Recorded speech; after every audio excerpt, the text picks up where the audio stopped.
Thanks for staying with us. Joining us on the show is a medical doctor, Dr. Iroro Yarhere. He's a medical doctor.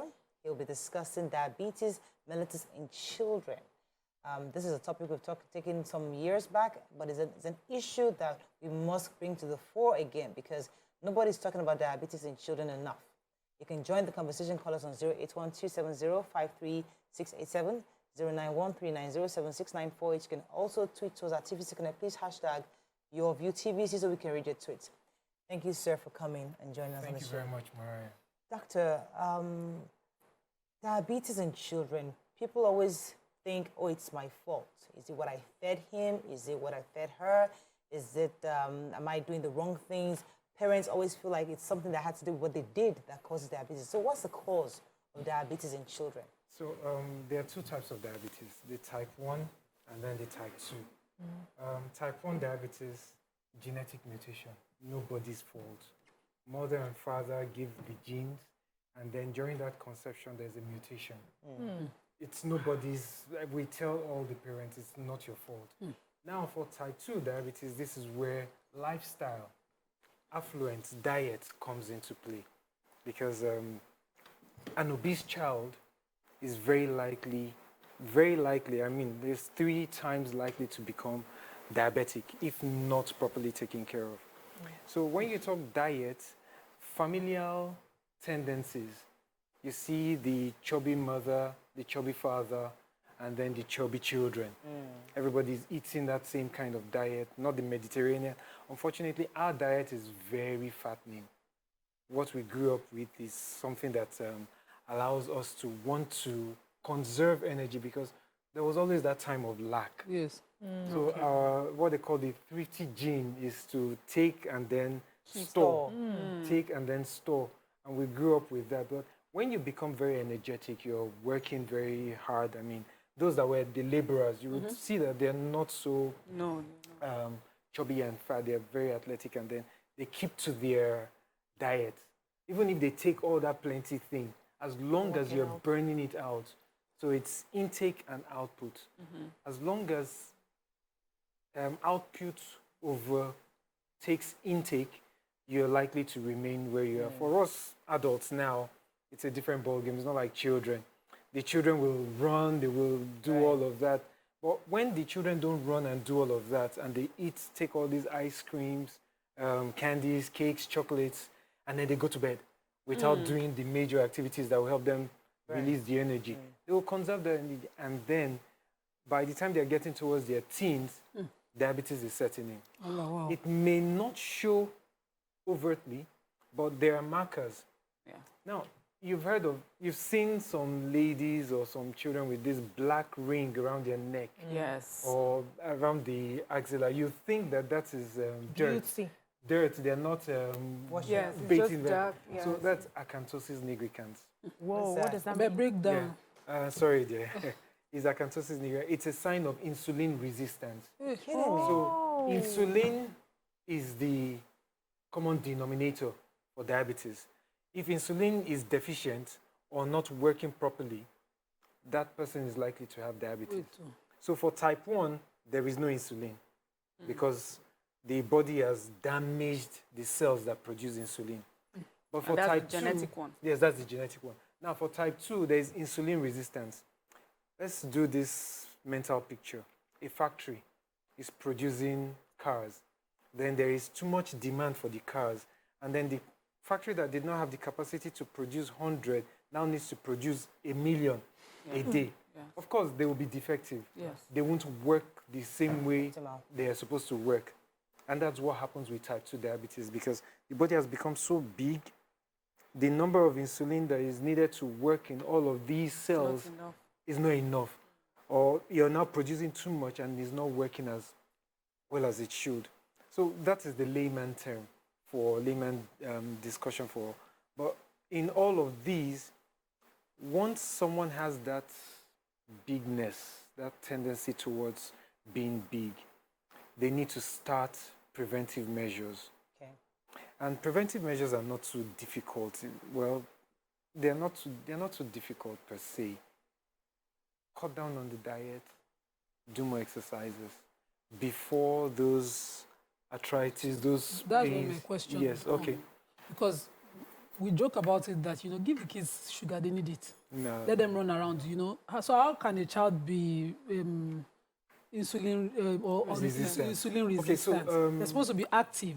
Yeah, so when you say give the child sugar, sugar is refined, sugar is oligosaccharide, monosaccharide, disaccharide.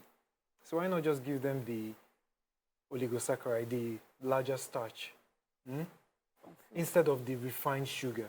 Because if you give them the larger starch, it takes time to develop into So the... that will be in their food? Yes. As opposed to candies? As opposed to candies, And so I meant, when I said sugar, I meant candies, okay, so, juices. Well, but you said give them these candies because they need... Yeah, they need energy. Yeah. So they need energy, no doubt about that. All children need energy for growth, but not the energy that is so refined that you just keep downing because you're not doing you're not burning that calorie. But if you take a bar rice or at least you will chew, and then it goes in there and then it gets digested. Energy is building up gradually, unlike the one that the energy just rises up like that. The refined sugar, and then it stays there doing nothing, unless it is the energy they need for their games to run and they want to do sports. And you say, okay, take glucose D, which we used to have when during we're sports. during sports. Yeah. You give them glucose D, do that race, and then... Yeah, I think we should also talk, maybe use the opportunity to just talk to parents, because lifestyle has changed a lot. Children are not, for many reasons, we're not sending our children out to play. We're keeping them at home to keep them safe. They're in traffic to get to school, and then in school sitting down, they come back through traffic sitting down, they come home, have their lunch or whatever snacks that they have, and they do their homework or they're camped in front of the TV. Once that's done, they're off to bed, and in between, they're constantly eating. And because this is now like our lifestyle, we're trying to protect our children, what would you advise would be a better diet or time to eat or portions to give children in this, with this change of lifestyle? There are two prongs to this, diet and then the exercise. So diet, everybody talks about this Mediterranean diet. Have you heard of it before? Yeah, it's not our diet. We're not used to all those things. They're not available in our market. No, they are available. They may be more expensive, but they are available. Vegetables. Vegetables. You have cucumber, you have carrots, you have cabbage, all those kind of things. How do you advise a child to take these things that are not palatable? I mean, That's sweet. yeah, even for us adults, by the time you want to take cucumber, it's kind of work. But it's something that needs to change over time. It's not a 10-year thing, but it's a gradual process, because when you travel out, you don't want to eat those things it's very difficult for you. You always want to go back to your African... Yes. But lifestyle change, start talking about it today. Get them to have that portion size. You have these plates. When we're in primary school, Mayflower, then they have these plates that were divided in three. You have the carbohydrate here, the protein, and then the vegetables. And then you can always mix them. It's a wheel. Today, this portion that is very large with carbohydrate, change it to protein the next time, change it to vegetables. And monkey see, monkey do. You eat your vegetables, your children see you eating your vegetables, they will eat their vegetables. It's almost always like that. That is when both parents are in alignment. My sister. That's one. Secondly, where does the genes, what sort of role does, would I say, the genes play in cases of, for instance, an overweight child or an underweight child? So I've seen cases where a child really eats seriously heavy lumps of food, but then because of the metabolism, that child is slim. And that child could have been diagnosed as diabetes, but the child is slim. And then you have another child that eats almost as much, but the child is big. And when you're sharing the food, you are telling the big one to take the small portion, and it seems like, Mommy, you don't like me. How do you balance that sort of... So you just mentioned something now, energy. the metabolism of that person is high. Genetics really doesn't play because it's not all of them who are that slim, eat a lot, and then don't get fat. It's not a genetics, but for the fat one, there is genetics. Okay. There are the MRC4 genes, not very common in Nigeria or in Africa, but outside there, it's really very, or maybe because we've not Paid mapped attention. it. Yes, maybe because we've not mapped it, because I've seen some children come to me, they're quite big, and then they have these markers, these skin things that show me that it's looking like it's MR4 gene, and then you want to send these genetic studies out, it's not very, it's quite expensive to do this. But let's move on from that. You understand that this child's metabolism is high. There's nothing you can do about that. You have to give this child this food. This other one that is quite big, and you tell portion control, give something else that is not caloric. That's what you can give the cucumber, you can give the carrots. And I was going to go to that diet now. Cucumber, carrots, cabbage, all of these have low glycemic indices, especially for our children with diabetes. And we encourage them to take these kind of diets. This thing we call the Mediterranean diet. Give it to them. Make it very palatable for them to. They see you eat. You just pick up the carrot and crumb, and then they want. Because we're African mothers, if your child is down, the child has malaria, or he just needs paracetamol. So, how would you say it will present if a child was diabetic? How would you know? What exactly would you? Okay, yeah. So diabetes has 3 classical symptoms: excessive urination. The child that was not bedwetting before, you notice that at night starts enuresis, bedwetting. Drinking water excessively, yeah. During the heat, they will drink, but this one is excessive. It's more than usual because as he's taking the water, he's going to wee. Then weight loss. These prongs, or eating too much, because diabetes is too much glucose in the system, but it's not getting into the cells, into the body, the muscles, the liver, the skin that needs the glucose, because there is no insulin to open that lock for the door to enter, for the glucose to go into the cells, and then you start metabolizing it. So the glucose remains in the blood, and then it goes to the kidney. The kidney will urinate, pull out all the water, and then the person starts dropping weight. Now, because the child needs energy, he needs to get that energy from somewhere, and then he starts burning out fat. That's why you see some of them at the point of, there's a video I have of one of my patients. She was so lean, thin, you could just see skin on bones. But immediately we started the insulin therapy. 2 days later, she was up and about. This was someone that would have died if we did not intervene as soon as possible. Let me go on a quick break, because I'd like to ask you to talk about what are things we can do to reduce some of these symptoms in our children. Stay with us, we'll be right back. Thanks for staying. We were still discussing childhood diabetes, and I was talking about preventive measures. I mean, my husband forces my children to drink apple cider vinegar every single day.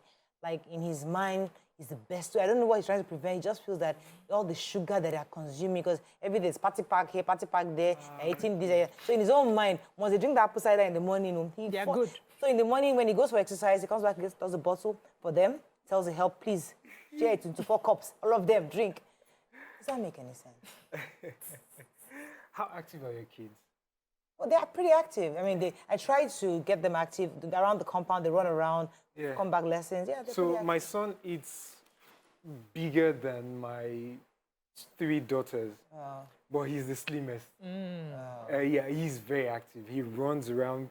He's just, and that's how most of us were back when we were growing up, because this insecurity wasn't there. We would, yeah. I mean, my younger brother broke his arm falling from the tree that was in front of our house. Outside here, there are parks. Knowing that the sedentary lifestyle can overtake and then overwhelm the health system. So they build parks. In the evenings, you see parents priming the little ones, and then the other ones walking.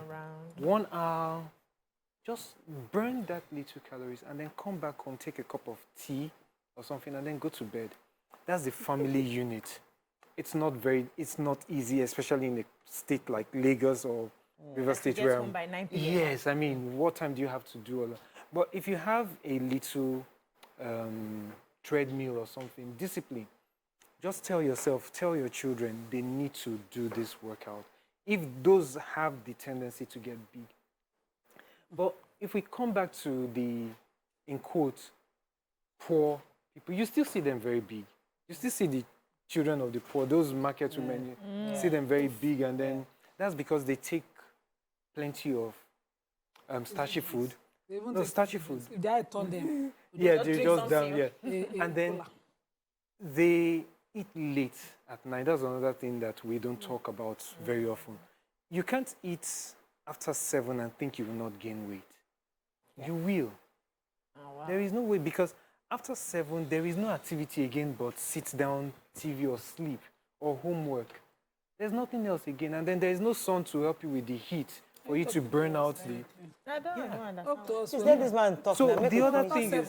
After the other 7, thing- that's when kids come in. Yeah, no, but that's when you start. Well, Lagos lifestyle is different. it's a very difficult thing, but there are disciplines. There are things that you can do. There are things that you can just sit you. And then another way is this: know your weight, have your numbers. Everybody should know their numbers. Pick up your weighing scale. Your height won't grow more than after 20 years. Your height is very unlikely to grow more than. So take that weight and have a set target. Once you meet that target, then everything revolves around that target. It's Must not the going to target be be easy. slim? Can't No, we no, have no. body and See, be okay?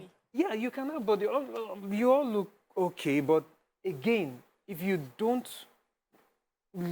weigh on that target, the chances that you will over So there's a explode. range in which you are healthy. Definitely. Beyond that range, you can be Yeah, unhealthy. you can become something else. So for your children who your husband will give this apple cider, it's a prevent, you don't know what he's doing. And then again, discipline. After a while, the children will be the ones asking for the apple cider. Is it good for kids?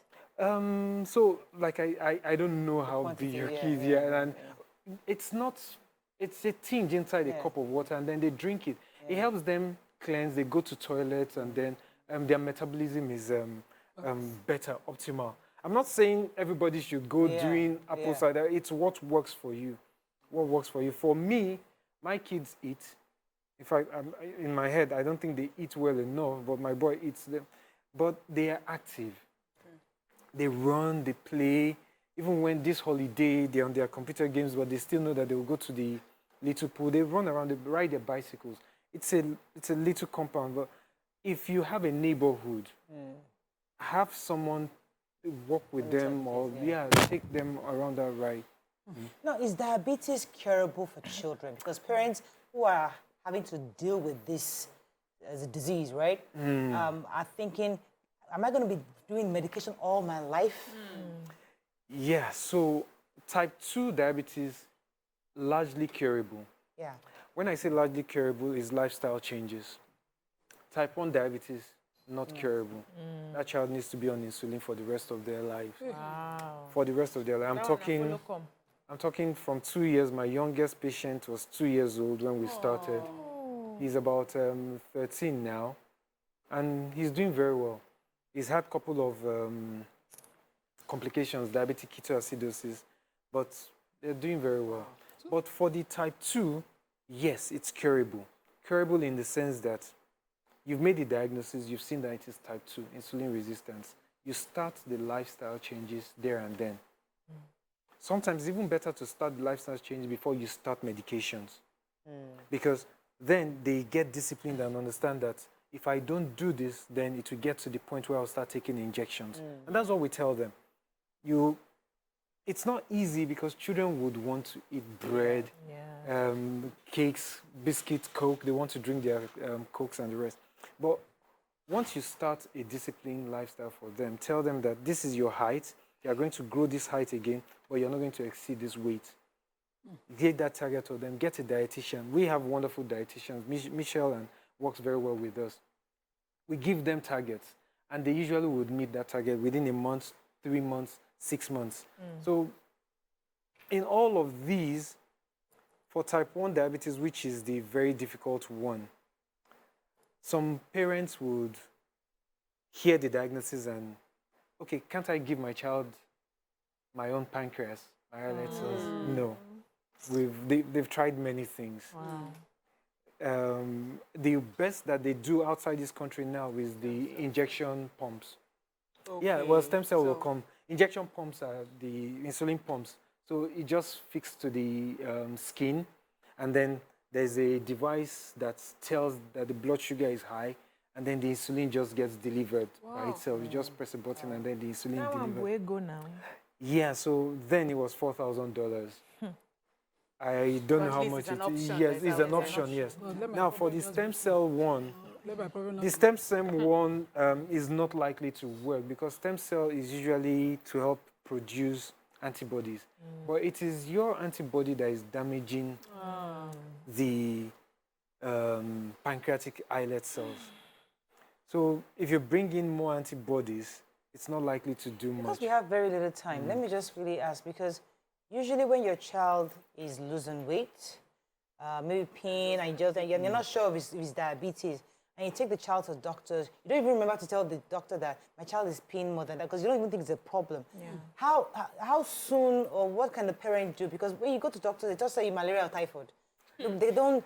So how do we get diagnosis? Your parents are not sure. This is Nigeria, where if your child is losing weight, they say it's growing tall. It's growing tall. Now he wants to be eating beans. Are you eating beans? He was asking if you're giving him beans. Okay, so the good thing about medicine now is there are steps. Okay. The child comes to you. My child is losing weight. Once a doctor hears my child is losing weight, he's supposed to know to ask questions around the digestive system, ask questions around the respiratory system, cardiovascular system, and eventually the endocrine system. And that will tell those very normal questions that they will ask. Is he urinating frequently? And then they just test the urine. The child just there and there pee, and then they test the urine with a glucose stick, and then they see glucose in the urine. And then the next thing is to test the blood. Good thing, many of us now have insurance, and then there's a new one that is coming by the Medical and Dental Consultants Association of Nigeria. They're rolling out the healthnomics, where HMOs, and once you have HMO, they can streamline all of the panels for you. My child comes in, I know I need to test that's the simplest test, urine test, before you do the glucose test. And all of you can actually have the urine test in your homes. Okay, so and I actually encourage, because when you were pregnant, you probably were doing your urine for glucose and protein, right? So do the same for the children. Once you see that child, at the hospital. yeah, no. I encourage people. See, there are only 2,900 lecturers that are medical doctors in Nigeria today, because many of them are jetting out. Yes. So you will have to learn. You should have to have this. Yes. Yeah. You have to learn this, because we may not be enough anymore to take care of. Are you Japan? Hey. Are you Japan? Not yet. Doctor, that your hair was very, very. It was like you cut it. No. Because your entire family are doctors, though. Yeah, no. We just did a poll, the medical and dental, and actually 65% of us want to leave the country. Want to leave or have left? No, want to leave. The ones that have not left, they want to leave. Okay. And it's not far-fetched. We gotta go. Thank you very much, doctor. Please don't go. Beg your sister not to go. Beg your wife not to go. All your family members are doctors. Please beg them not to go. That's a whole family. This Go country better. Nigeria go better. So the other thing is, like I told you, Okay. Run out of time. Well, just if you can go Nigrowth, NIGROWTH.com. Use it to check your body mass indices. Okay. It's free right now, yes. Yeah. Get it, check your body mass indices. After 20, just say that you are 20 years old. Okay. And then it tells you that you are obese, or you are underweight, or you are Oh, overweight. fantastic. Thank you very much. That's a good information. That's all we can take on today's show. Join us tomorrow for another exciting episode. Bye for now.